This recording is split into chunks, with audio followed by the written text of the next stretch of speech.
తిరుమలకు వెళ్తే మనలో చాలామంది కేవలం శ్రీ వెంకటేశ్వర స్వామి వారి దర్శనంతోనే తిరిగి వస్తారు. కానీ మీకు తెలుసా, ఈ 7 కొండల మధ్య దాగి ఉన్న కొన్ని పవిత్ర ప్రదేశాలు మీ జీవితాన్నే మార్చే శక్తి కలవని.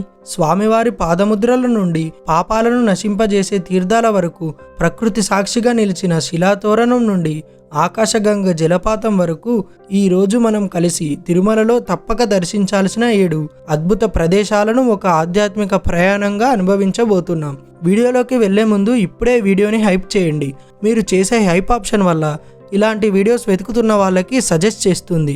మరి ఆలస్యం ఎందుకు, let's start the video.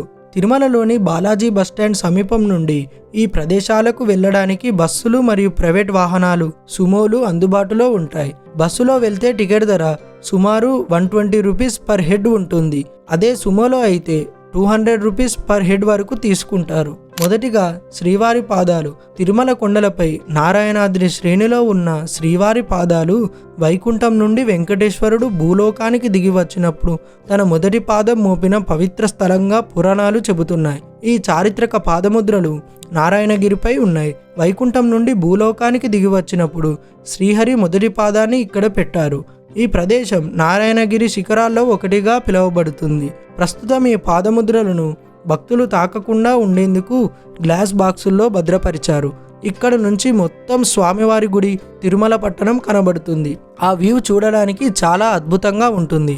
Shri మహావిష్ణువు వైకుంఠం నుండి వెంకటాద్రికి దిగి వచ్చినప్పుడు మొదటి పాదాన్ని ఇక్కడ పెట్టాడని, రెండవ పాదాన్ని శిలాతోరణం దగ్గర పెట్టాడని, మూడవ పాదాన్ని నేడు ఆనంద నిలయంలో స్వామి ఉన్న ప్రదేశంలో పెట్టాడని చెబుతారు. సాధారణంగా ఉదయం 6 నుండి సాయంత్రం 6 వరకు భక్తులకు దర్శనం అందుబాటులో ఉంటుంది. ఇక్కడ స్వామివారిని స్మరిస్తూ దీపాలు వెలిగిస్తే కష్టాలన్నీ తొలగిపోతాయని భక్తుల నమ్మకం. రెండవది శిలాతోరణం. సహజ తోరణం తెలుగు భాషల్లో శిలాతోరణంగా ప్రసిద్ధి చెందింది. శిల అంటే రాయి మరియు తోరణం అంటే ప్రవేశ ద్వారముపై కట్టిన దండ అని అర్థం.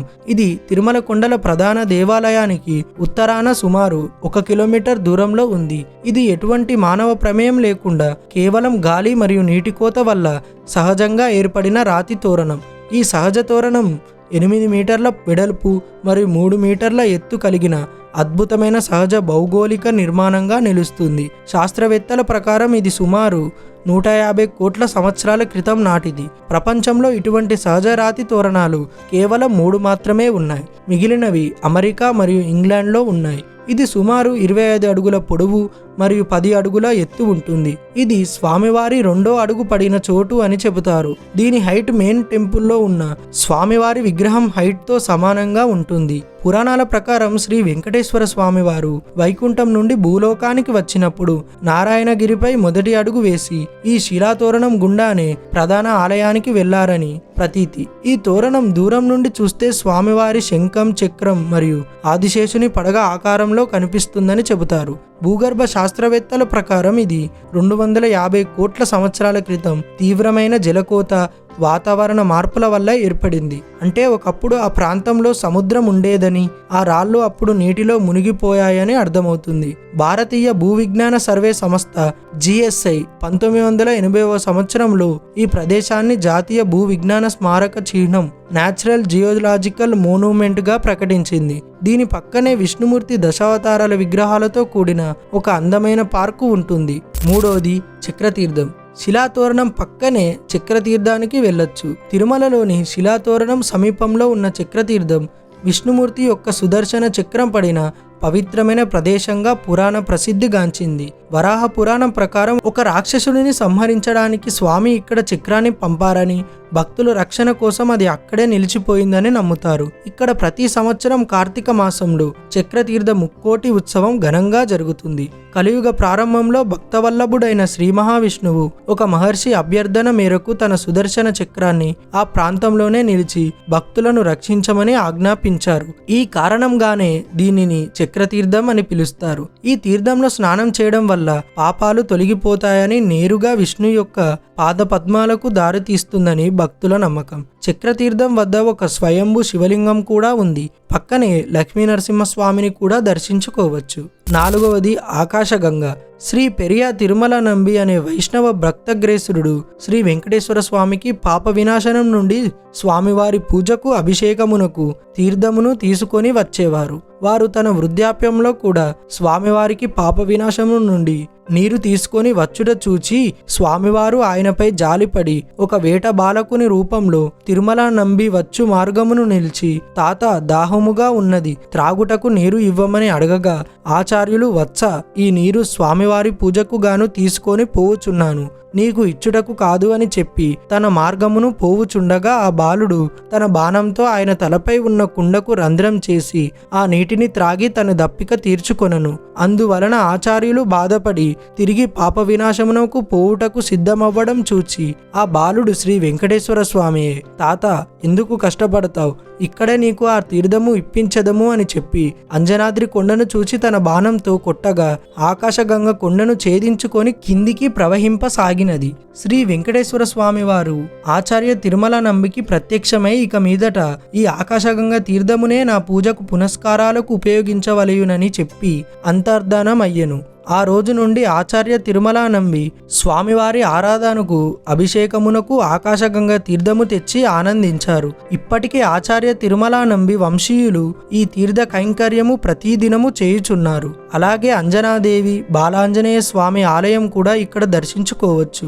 5. పాప వినాశనం. తిరుమలలోని పరమ ప్రసిద్ధ గావించిన పుణ్యతీర్థములో పాప వినాశనం తీర్థం ఒకటిగా వెలిసి ఉన్నది. ఈ తీర్థంలో స్నానం ఆచరించిన సకల పాపములు నశించి సకల కోరికలు సిద్ధించి శుభశాంతి ప్రాప్తించును. కావున ఈ తీర్థమునకు ఈ నామము ఏర్పడినదని శ్రీ వెంకటాచల పురాణం పేర్కొనబడినది. అశ్వయుజ మాసమియందు శుక్లపక్ష సప్తమి ఉత్తరాషాఢ నక్షత్రయుక్త ఆదివారం కాని లేక ఉత్తరాభాద్ర నక్షత్రముతో కూడిన ద్వాదశ దినము గాని తీర్థ విశేష దినముగా పాప వినాశనం గురించి స్కంద పురాణంలో చెప్పబడినది. ఇక్కడ క్షేత్ర దేవతలు శ్రీ గంగాదేవి మరియు శ్రీ ఆంజనేయ స్వామి వారు తిరుమల తిరుపతి దేవస్థానం ఆధ్వర్యములో పాప వినాశనం డ్యాం వద్ద శ్రీ గంగాదేవి అమ్మవారి విగ్రహము 2/5/1986లో ప్రతిష్ఠించబడినది. తదుపరి పాత ఆలయం స్థానములో శ్రీ గంగాదేవి అమ్మవారి ఆలయమును నూతన రాతి కట్టడముతో నిర్మించి 18/1/2013లో మహా సంప్రోక్షణ కార్యక్రమంతో పునరుద్ధరించడమైనది. 6. జాపాలి. పురాణాల ప్రకారం అంజనాదేవి వాయుదేవుడి ప్రసాదాన్ని భుజించిన తర్వాత ఇక్కడే హనుమంతునికి జన్మించినట్లు చెబుతారు. తిరుమల తిరుపతి దేవస్థానం టీటీడీ పండితులు కూడా జపాలి తీర్థాన్నే ఆంజనేయుడి జన్మస్థలంగా అధికారంగా ప్రకటించారు. త్రేతాయుగంలో జపాలి మహర్షి ఈ ప్రదేశంలో నివసించి ఆంజనేయ స్వామి కోసం కఠోర తపస్సు చేశారు. ఆయన భక్తికి మెచ్చిన స్వామి ఇక్కడ వెలిశారని, అందుకే ఈ క్షేత్రాన్ని జాపాలి అనే పేరు వచ్చిందని ప్రతీతి. వనవాస సమయంలో శ్రీరాముడు, సీతాదేవి మరియు లక్ష్మణుడు ఈ ప్రదేశాన్ని సందర్శించి కొంతకాలం ఇక్కడ గడిపినట్లు భక్తుల నమ్మకం. ఇక్కడ వెలిసిన ఆంజనేయ స్వామి విగ్రహం స్వయంభూ తానంతట తానుగా వెలిసినది. స్వామివారు తన తోకతో ఒక రాక్షసుడిని తొక్కుతున్నట్లుగా ఇక్కడ కనిపిస్తారు. ఈ తీర్థంలో స్నానం చేస్తే పాపాలు, గ్రహదోషాలు మరియు అరిష్టాలు తొలగిపోతాయని స్కంద పురాణంలోని వెంకటాచల మహత్యం పేర్కొంటుంది. ప్రస్తుత ఆలయాన్ని 15వ శతాబ్దంలో విజయ రాఘవరాయలు నిర్మించినట్లు చారిత్రక ఆధారాలు, శాసనాలు చెబుతున్నాయి. ఇది తిరుమల ప్రధాన ఆలయం నుండి సుమారు 7 కిలోమీటర్ల దూరంలో ఆకాశగంగ తీర్థానికి వెళ్లే మార్గంలో ఉంది. రోడ్డు నుండి సుమారు 1 కిలోమీటర్ దూరం అడవి మార్గంలో నడిచి వెళ్లాల్సి ఉంటుంది. దారి పొడవునా 100 ఏళ్ల నాటి పెద్ద పెద్ద వృక్షాలు ఉంటాయి. 7. శ్రీ వేణుగోపాల స్వామి టెంపుల్. ఈ ఆలయం తిరుమలలో ముఖ్యంగా పాప వినాశనం మార్గంలో ఉంది. ఇక్కడ వేణుగోపాల స్వామి కృష్ణుని రూపం వేణువు వాయిస్తూ గోపికలతో కూడిన భంగిమలో దర్శనం ఇస్తారు. ఈ ఆలయానికి సమీపంలోనే ప్రసిద్ధ సాధువు హాదీరాం బాబా జీవ సమాధి ఉంది.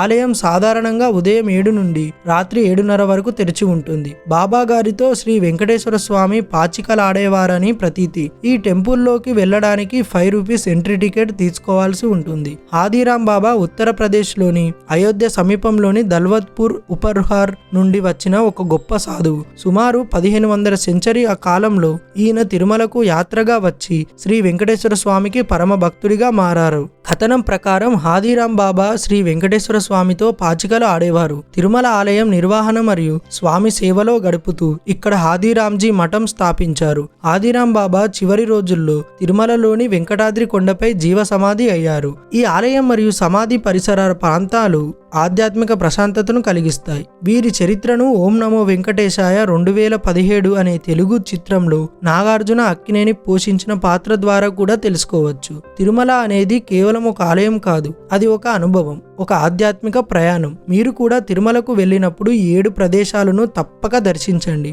ఈ వీడియో మీకు ఉపయోగపడితే ఒక లైక్ చేయండి. మీ అభిప్రాయాన్ని కామెంట్స్ లో చెప్పండి. మరింత ఆసక్తికరమైన ఆధ్యాత్మిక మరియు రహస్య విషయాల కోసం మా ఛానల్ని ఇప్పుడే సబ్స్క్రైబ్ చేయండి. పక్కనే ఉన్న బెల్ ఐకాన్ని ఆల్లో పెట్టడం మర్చిపోకండి. ఇలాంటి మరిన్ని వీడియోలతో మళ్ళీ కలుద్దాం. గోవిందా గోవిందా.